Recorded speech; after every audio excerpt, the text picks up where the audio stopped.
This clip is sponsored by Med Travelers. If you're an SLP interested in travel therapy, visit medtravelers.com to get started.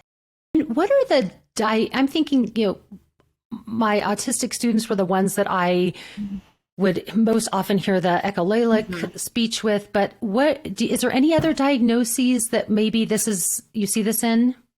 Yeah, thanks for bringing that up. So I want your listeners to know that Gestalt language development is a normal way of developing language. And there are tons of kids and people out there that develop language this way that have no diagnosis. Oh. They probably went through the stages so quickly that no one even noticed they were a Gestalt processor.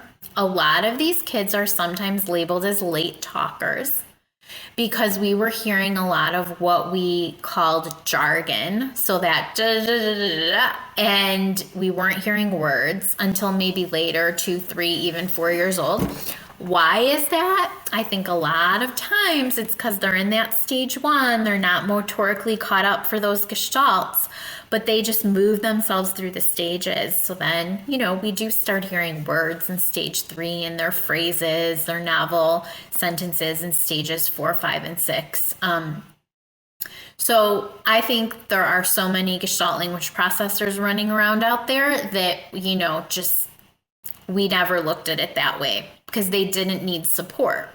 So what my course and all the education that I'm doing is all about is it's for the kids that need support.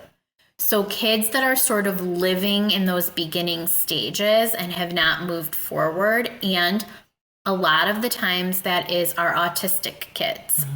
So I did share some current research last week that we're now seeing that pretty much most, if not all, autistic individuals are Gestalt language processors. So I think if you're listening to this and you work with or parent a child that is autistic, it is highly likely that they are a Gestalt language processor. Now, do they immediately need to go get support?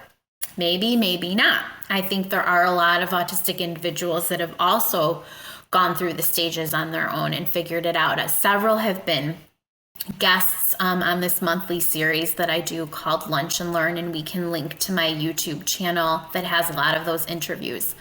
But a lot of autistic adults I've spoken to have said, I don't know how I got to flexible original language. I think I just figured it out. And I said, yeah, because it is a language development journey. So they got there. Now, some of our other kids and most of the ones that end up being referred to a speech language therapist or pathologist, they are not moving through those stages on their own, and they need our support. A lot of times other things are involved in this. So I talk a lot about sensory integration and regulation and how the body plays a huge role in this. Motor speech, we talk about that a lot. Other comorbidities that can come into play, like anxiety, other things like that. So, we have to kind of look at the whole child in the bigger picture. But right now, circling back to your question, I would say the majority of people that we are helping support right now are autistic individuals that are Gestalt language processors.